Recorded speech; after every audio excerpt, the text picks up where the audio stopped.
All right, welcome back, everyone. I would like to thank our breakout room facilitators, Ms. Jen Boberding from the University of Maryland, Baltimore County, as well as Tamika Bybee and Carla Hercules from Howard Community College. I appreciate you all so much for being a part of today, and just thank you so much for sharing your wisdom with our attendees. At this point, we're going to shift into our last general session. And when I thought about the order of this, I thought we started kind of backwards. You started with policy, federal and state. Then we talked about Canvas, and now we're talking about making the case. But I think that this is the most important space to end on, so that when people leave here today, they're able to know that there are some concrete options out there for them to begin that journey. So if many of us know, we've tried to start, financial education programs on our campuses or tried to launch programs, and we're often asked, well, what's the need? Can you tell me about the need? And for those of us who have been in financial aid or on the faculty side, we're not statisticians. We don't know who to ask, what to ask.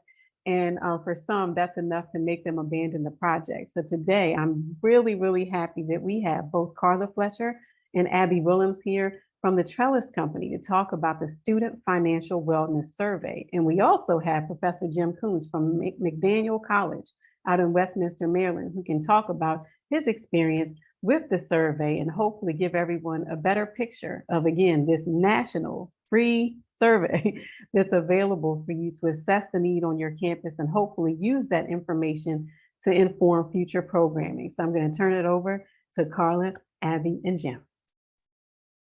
Thank you so much, Tisa, and thank you for the invitation to speak here today. It's been a very interesting, inspiring conversation so far, just listening to everyone talk about programs and how they're trying to help their students. And so we'll do some quick introductions here to get started, and then I'll go through some slides here where we can look at some of the survey data.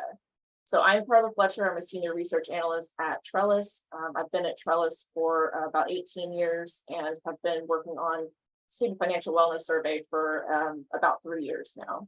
And I'll turn it to Abby. Hi, my name is Abby Williams, and I am a research analyst at Trellis Company. And then Jim. And I'm Jim Kunz. I'm a professor of social work at McDaniel College. Great, thank you.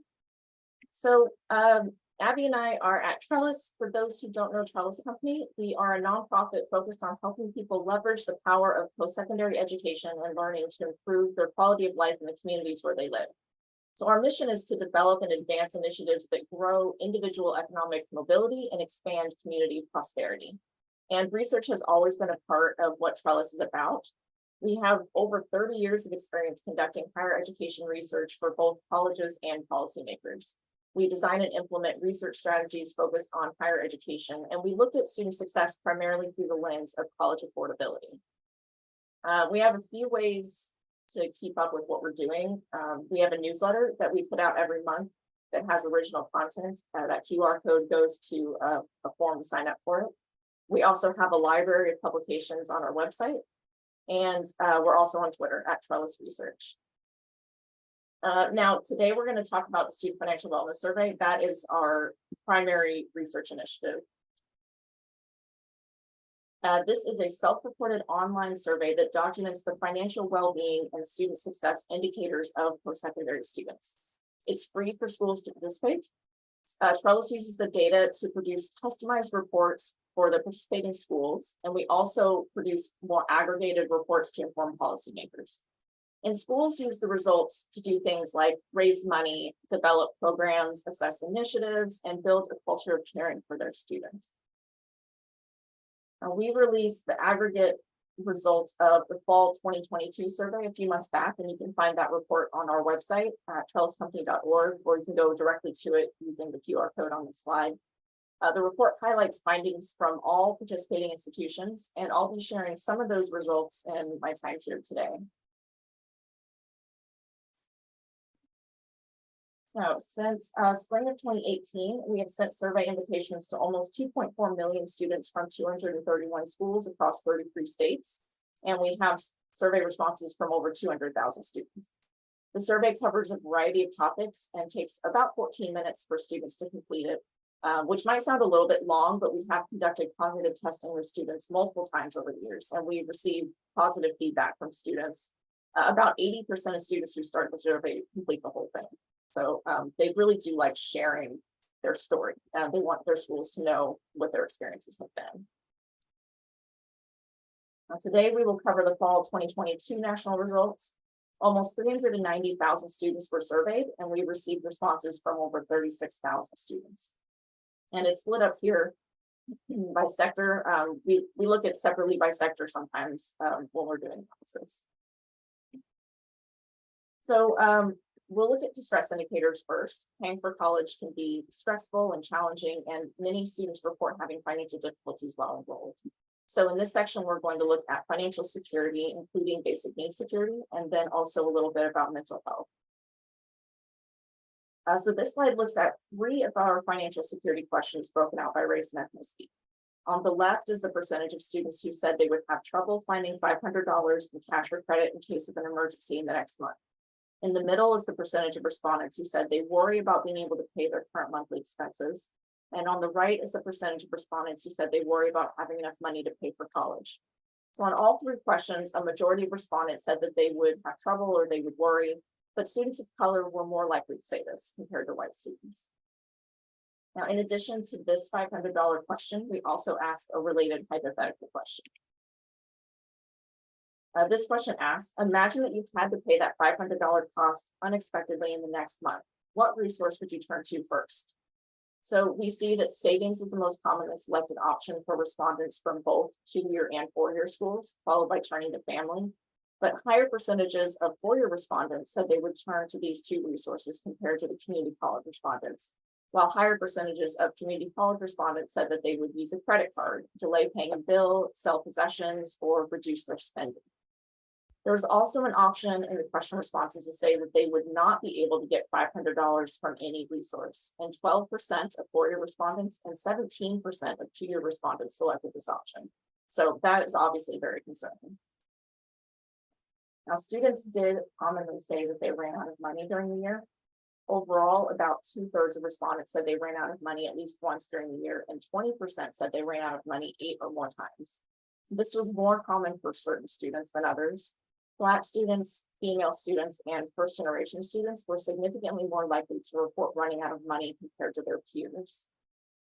Now, financial insecurity often leads to basic needs insecurity. Students who struggle with basic needs have a more difficult path to earning a degree. These struggles make it very difficult to focus on schoolwork and being academically successful, and can have far-reaching impacts on other aspects of the students' lives, including their mental and emotional health, their social life, and their physical well-being. So let's look at some basic needs data, starting with food security. So in our survey, we used a 6-question validated scale from the U.S. Department of Agriculture to assess food insecurity among students. And we found that 46% of respondents showed signs of either low food security or very low food security within 30 days prior to taking the survey. Now, to help address this crisis on college campuses, many institutions have implemented on-campus food distribution centers, like food pantries or food closets. And so knowing this, our team added a few questions related to food pantries to the instrument. When we took a look at students who attended a school with an on-campus food pantry, just over 1/3 knew that there was a pantry on their campus. And of the students who were not aware of this valuable resource, 46% were experiencing low or very low food security. So that suggests a critical lack of awareness of this benefit among students who need the assistance the most. Now, students who are food insecure are also more likely to experience housing insecurity. Our survey uses a modified housing security scale developed in coordination with the Hope Center for College, Community, and Justice and Dr. Rashida Crutchfield at CSU Long Beach. And using this scale, 44% of students were identified as housing insecure.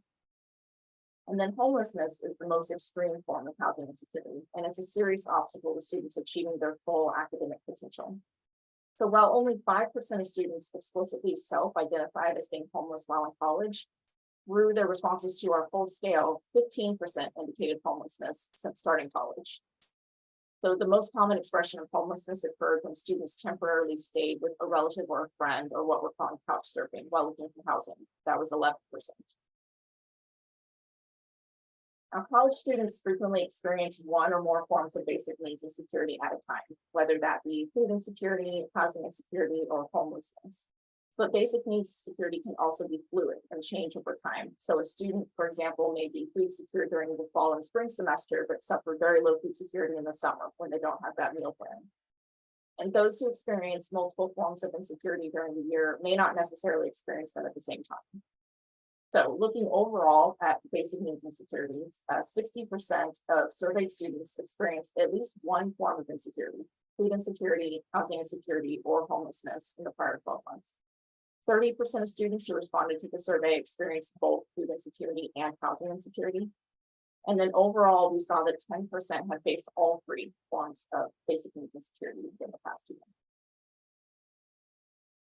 And we also look at mental health in the survey.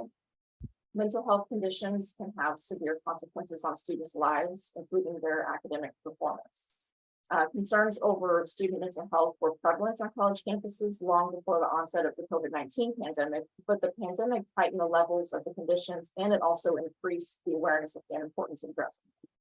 So we wanted to include this in our survey. We included 2 short-form validated scales that screen for depression and anxiety. And we found that mental health concerns were pretty common among respondents. In 2022, 36% of respondents were likely to meet the conditions for the diagnosis of depression, and 46% indicated experiencing generalized anxiety disorder. Now, in my last section is kind of a mishmash. We're going to look at some student success indicator questions, some stats about student parents, and then I'm going to finish up with a new question that we have in the survey about return on investment. So one of the questions in our survey asks, of those students who said that they've had experienced financial difficulties while in college, if they have difficulty concentrating on their schoolwork because of their financial situation. And overall, almost half of the students who had experienced financial difficulties while in college said that they did have trouble concentrating, but it did vary by different characteristics. Older students, Black students, and first-generation students were significantly more likely to say they had difficulty concentrating compared to their peers because of their financial situation. Also, those who said that it is important to them to financially support their family while enrolled had more difficulty concentrating on schoolwork. Also, respondents who saw themselves as workers who are attending school rather than students who work were more likely to say they had difficulty concentrating. And then lastly, parenting students were more likely to say they had difficulty concentrating on schoolwork because of their financial situation compared to their non-parenting peers. So let's get into the parents a little bit. In our survey, 22% of respondents nationwide were raising children while in college. Parenting students often encounter significant barriers accessing and completing college. So we're going to just talk about them briefly by looking at a couple of things from the survey that show their financial fragility. Students with children were more likely to use each category of public assistance that we list in the survey. The greatest gaps in use between parents and their childless peers were found with medical assistance and food assistance, where close to half of parenting students said they had received help. But we also see much higher use of utility and housing assistance, and of course, childcare assistance. Parenting students were also both more likely to use a credit card, period, and were less likely to pay off their balances in full each month. In fact, only 20% of students with children said they paid off their credit card monthly, compared to nearly half of non-parenting students. So these parenting students were more likely to be carrying balances over and incurring interest fees. And here we have a table with some distress indicators down that left-hand column. Those indicators are they experience financial difficulty while enrolled, they've had trouble finding $500 in an emergency, would not be able to find $500, ran out of money 8 or more times, sold their belongings to make ends meet, indicated depression, indicated anxiety, experienced very low food security, experienced housing insecurity, and experienced homelessness. The comparison group in green is all undergraduate respondents. And then we're just going to look at a few particularly interesting indicators. Respondents with children were particularly likely to report not being able to find $500 in an emergency, running out of money, and selling belongings to make things. We also see huge differences between parenting students and non-parenting students regarding housing insecurity. 61% of parenting students said they had experienced housing insecurity compared to 39% of non-parenting students. So a big issue there for the planting students. All right, and then our last couple of slides here, this is, or I think it's my last slide. This is a new question that we added that asks if the respondent feels the cost of college is a good investment for their financial future.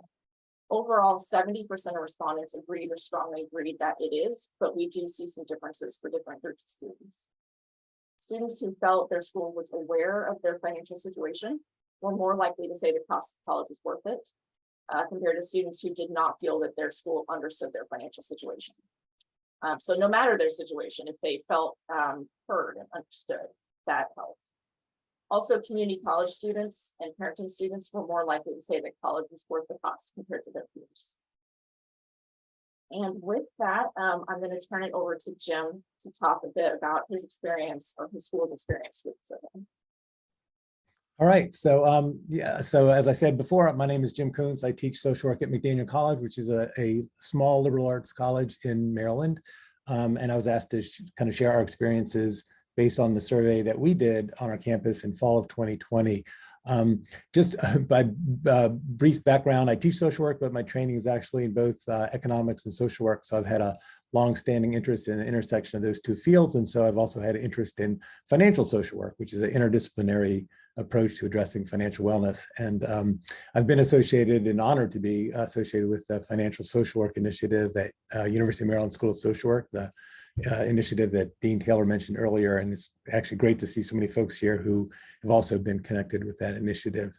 So all that said, it really wasn't until I came to McDaniel that I began to be interested in financial wellness at the collegiate level. And as we've been talking about, and folks know, the cost of education and the stress it entails has increased over time and has had an impact on student success.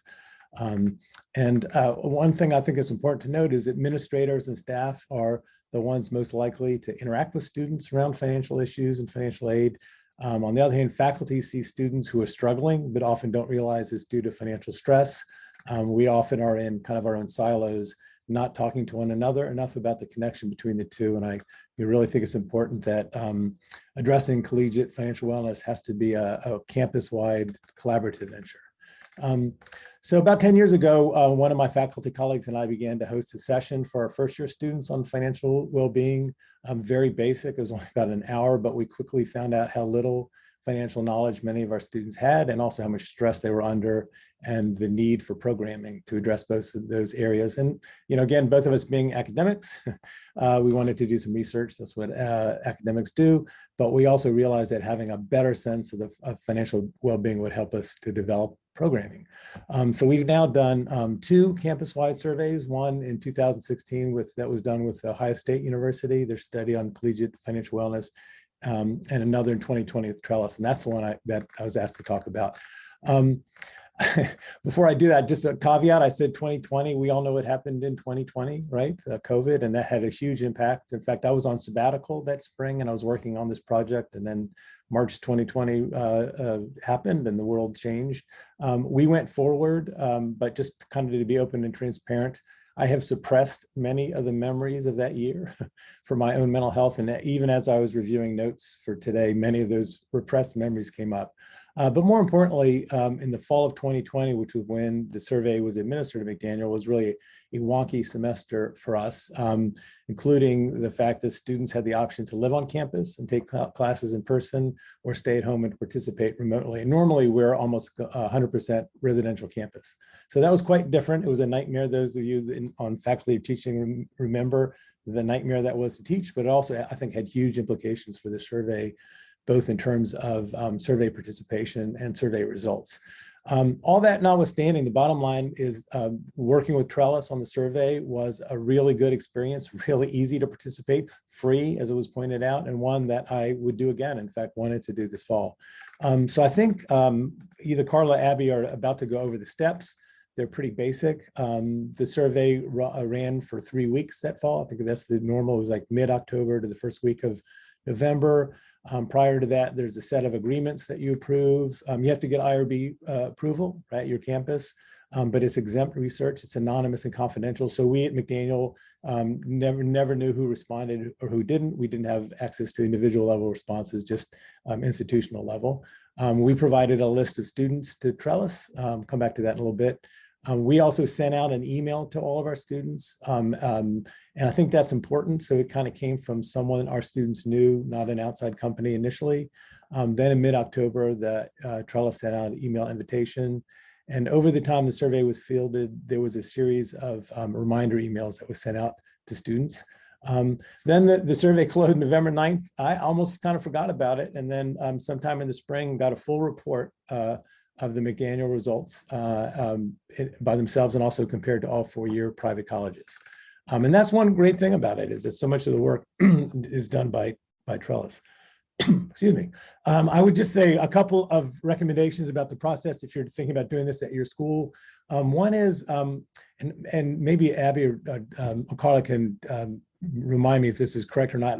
In 2016, we had the option to provide a random sample or the entire student body.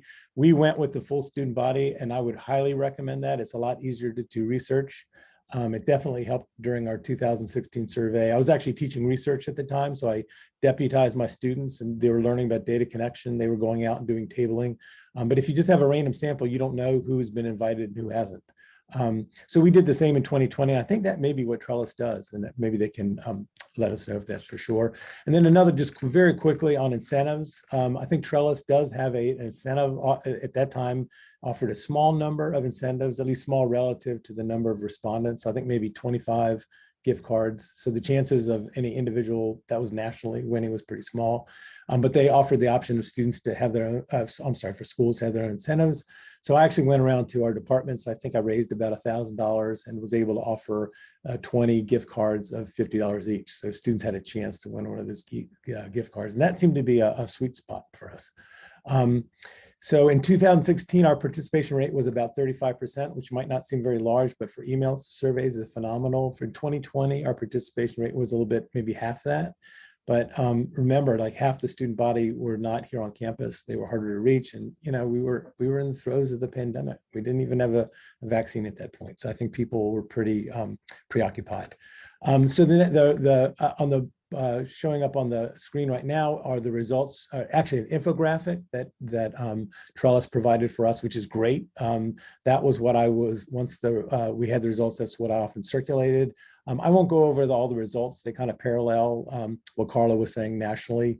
I personally was shocked at the number of the percentage of our students who showed signs of housing insecurity, signs of very low food insecurity. But I do think that some of that may be driven by what was going on with the pandemic and the fact that half of our students weren't on campus, and so weren't being able to be helped by some of the initiatives that we have. So the title of this panel is Making the Case for Student Financial Wellness at Our Institution. And I did share these results with our administrators, with our students, our faculty. I didn't use them to make the case to expand our financial wellness initiatives. I should have done a little bit more, but again, COVID. But also we were having some changes in leadership and slightly different emphasis on student success. So I decided to kind of hold back a little bit. More recently, I will say our campus has adopted a 5-year strategic plan. One of the pillars is student wellness across many dimensions, including financial wellness. I'm really excited about that. In fact, I wanted to field the survey again this fall, but the folks here asked me to hold off because they actually plan to do a more comprehensive survey of wellness. And so we won't be doing it this fall, but we'll definitely be doing it next fall. So with that, I will stop and turn it back to the folks from Trellis. I think they're going to talk a little bit about steps if you're interested. Yeah, so much, Jim. You really covered a lot of the steps and made my part really easy. My name is Abby Williams, and I am a researcher at Trellis, but I am heading up the recruitment for the financial survey.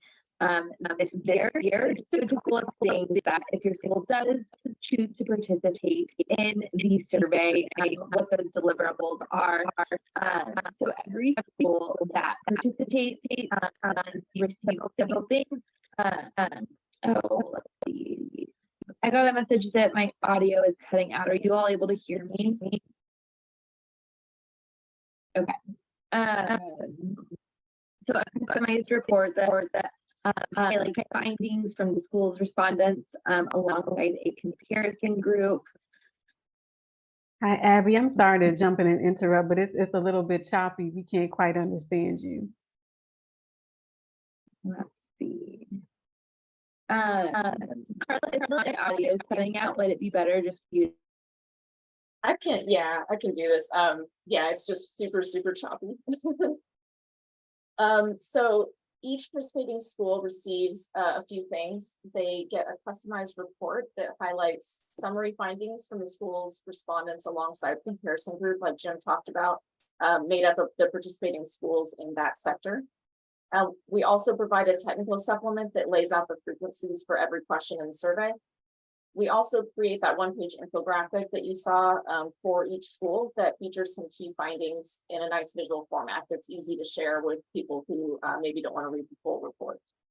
And we also can do additional ad hoc reporting on a school's results if there are particular populations or areas that they're interested in drilling down on. And we also are happy to provide presentations to campus stakeholders, and everyone can see our publicly released reports summarizing all survey results in an aggregate report on our website. For data security, all of our research team members are certified in human subjects research training and have corporate training on procedures on data security and data retention schedules. We take that very seriously at Trellis. We also, as Jim mentioned, go through IRB at every campus. It often ends up being waived, but we have worked on lots of IRBs to varying degrees over the years, so we can answer pretty much any question that comes up. We also never release individual data, even if it's de-identified to anyone. So only summary level data will be shared outside of Trellis. And these are the steps to participate. We will ask for a letter of intent signed by a senior campus official. We will work on IRB approval if needed. Institutions will provide a sample of students, including email address and some select demographics prior to the survey administration, and that's sent to us using a secure file transfer system. And then institutions will schedule outreach to students, and Trellis will provide a timeline and sample email language that can be used to communicate. We also, as Jim mentioned, we do offer a survey-wide incentive, but we also encourage institutions to offer their own incentive to their students as well. It can be something pretty small, like school swag, bookstore gift cards, whatever is in the budget. But it just signals to students that their school is invested in the survey and wants them to complete it. And we find on average that those that offer incentives have a response rate that's 2 to 3 percentage points higher than those who don't. So any marketing to get the word out and offering those incentives helps get higher response rates. And we are in active recruitment for about the first half of the year or so. We do outreach to individual schools and larger groups like this to get the word out. And institutions can go through the steps at any point except for sending the data, which has to wait for the census date. And then all the steps needed to be completed by September 25th. And we launch the survey on October 23rd, and it stays open for about 3 weeks. We handle the launch and most of the survey reminders through our Qualtrics system. And then, as Jim mentioned, after the survey closes, you will receive a full survey with your institution's results and a one-pager, that infographic, and the technical supplement. So with that, I was trying to rush so we can turn it back over to Tisa to finish this off. But our website has lots of information about the survey. The link in the QR code here leads to our Get Started page that outlines the process to participate in more detail and has a form to submit your name and email address to get on our radar. So please reach out to us. Abby would be your contact to go through the steps for recruitment and onboarding. So she would be the person to really reach out to if you're interested. Really appreciate everyone's time today. Thank you so much to Jim also for joining us on this panel. And I'll turn it back over to you. Thank you so much, Carla, Abby, and Jim. I'm really excited to see the survey implemented in Maryland and also by a person like Jim. Jim has been talking about financial education and wellness initiatives for years. Back when the center was just a survey, he was one of the first people to respond and say, I'm so excited about this work. You know, what can I do to support? We've also worked together for the University of Maryland School of Social Work's Financial Social Work Initiative. So Jim, it's really good to have you here and to be able to connect a Maryland campus to this national survey that can provide answers to many of the questions that our campus-based professionals have on their campuses. So thank you so much for the work that you do at McDaniel, and thank you to Carla and Abby for joining us from Trellis. We will make sure that we send out your contact information to everyone who registered so that they can get in touch with you and hopefully participate in this next cycle of the Student Financial Wellness Survey. As the event comes to a close, I just want to thank everyone for joining us here today. You know, when this work began, we talked a lot about passion projects and how financial wellness is often a passion project. And that once the person who's passionate about that project leaves an organization, the work no longer continues. I have to tell you, the Maryland Center for Collegiate Financial Wellness started as a passion project. And after years of work, it is just really, it's my pleasure to report to you all that this passion project has got some legs, finally. The work that we've been able to do over the past year and a half includes helping public servants and people with disabilities secure $8 million in debt relief, providing an immediate boost to their household's net worth. We've worked with organizations, including many that are featured on this event, as well as Anne Arundel and Prince George's County Library Systems, Maryland Supplemental Retirement Plans, and institutions across the state and the nation. Thankfully, to the support of the Pull-Up Fund, as well as the Baltimore Community Foundation, we are going to continue to do our work around increasing awareness of public service loan forgiveness, particularly for pre-K through 12th grade educators in Prince George's County and Baltimore City. So look for more information about those efforts as they will be launching soon, because we know that investing in the wellness of educators will result in positive changes for their students. This work is not possible without a team, and that also includes fundraising. So I wanted to share with you one just like humbling and just a big blessing in terms of funding. In this past quarter, we have brought in 7 times the amount of funding that we brought in during the first 7 quarters combined of McPhew. We are entering our 3rd year on a firm financial foundation. We're about to start hiring. We also have 2 full-time employees now, and we are really looking to increase the financial wellness of students, whether they're prospective, current, or former. We're on that mission, and I want to thank each and every one of you for being a part of that mission with me. Now, the bulk of our funding is project specific, so we're going to spend some time over the next year working on shoring up support for general operations, but we are in a great space. And again, I'm so happy to have each of you on board with us. Before we close, I want to make sure that I thank all of our guests for joining us all the way from Bowie, Maryland, where I'm sitting, to Tokyo. This has truly become a global event. Again, I'd like to thank our sponsors, CSX and the T. Rowe Price Foundation, for making this event possible, Meg Woodside of the Woodside Foundation for her strategic advice, Melanie Mason and Tiffany Brown of McHugh for administrative as well as moral support.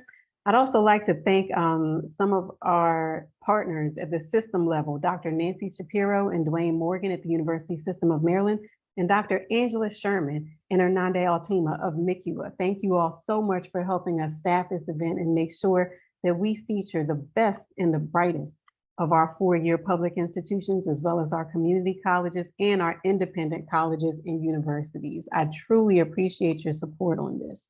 Thanks to the production team at Adeo Advocacy, Cheney Communications for stellar social media and comm support, Shalita O'Neill, who is my nonprofit coach through Grow Charity. And finally, I must thank my family. Listening to Congressman Trone, I just found that there were so many similarities between his journey and my father's journey, actually. And I want to share with you all that my grandfather actually picked tomatoes and sold them to Campbell's Soup Company in New Jersey. And my grandmother hated it, hated picking the tomatoes, working on the farm. But they sold tomatoes to Campbell's Soup. And this year I had the experience of having the senator, the US Senator from New Jersey, reach out to me and ask me to lend my name and the name of the center to support legislation for the United States of America. So for me to have a great grandfather who picked tomatoes and sold them to Campbell's, and now have a US Senator from that state where my father's family is from, to reach out and ask me to use my influence to make this world a better place for students, there's just been so many full circle moments, and I count myself both blessed and grateful, and also know that I would not be able to do this without the support of many of you who have joined me for today's event.